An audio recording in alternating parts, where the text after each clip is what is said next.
President Hamid Karzai of Afghanistan accused the Taliban and the United States on Sunday of working in concert to convince Afghans that violence will worsen if most foreign troops leave, an accusation that the top American commander in Afghanistan rejected as categorically false. Mr. Karzai said two suicide bombings that killed 19 people on Saturday, one outside the Afghan Defense Ministry and the other near a police checkpoint in eastern Khost province, showed that the insurgent group was conducting attacks to demonstrate that international forces would still be needed to keep the peace after their combat mission ends in 2014. The explosions in Kabul and Khost yesterday showed that they are at the service of America and at the service of this phrase, 2014. They are trying to frighten us into thinking that if the foreigners are not in Afghanistan, we would be facing these sorts of incidents, he said during a nationally televised speech. Mr. Karzai is known for his incendiary comments, a tactic that is often seen as an effort to appeal to Taliban sympathizers or to gain leverage when he feels his international allies are ignoring his country's sovereignty. In previous speeches, he has threatened to join the Taliban and has said that the NATO allies occupiers who want to plunder Afghanistan's resources. The new commanding general for international forces in Afghanistan, General Joseph F. Dunford Jr., said Mr. Karzai had never expressed such views to him, but added that it was understandable that tensions would arise as the coalition balances the need to complete its mission and the Afghans move to exercise more sovereignty.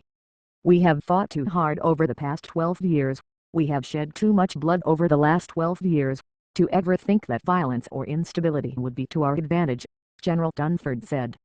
The Karzai government's latest comments and actions come as it negotiates a pact with the United States for the long-term presence of American forces in Afghanistan and just days after an agreement fell through to transfer an American prison outside of Kabul to Afghan authority. They also came during the first visit to the country by Defense Secretary Chuck Hagel, a trip made in part to meet with Mr. Karzai. Hours after the Afghan president's speech, Mr. Karzai's and Mr. Hagel's joint news conference was cancelled by officials who cited security concerns, though they said the two men planned to meet privately. Mr. Karzai said in his speech that any foreign powers that want to keep troops in Afghanistan need to do so under conditions set forward by the government. We will tell them where we need them, and under which conditions. They must respect our laws. They must respect the national sovereignty of our country and must respect all our customs, Mr. Karzai said. He offered no proof of coordination, but said the Taliban and the United States were in daily negotiations in various foreign countries and noted that the United States has said that it no longer considers the insurgent group its enemy. The United States continues to fight the Taliban and other militant groups, but has expressed its backing for formal peace talks to find a political resolution to the war.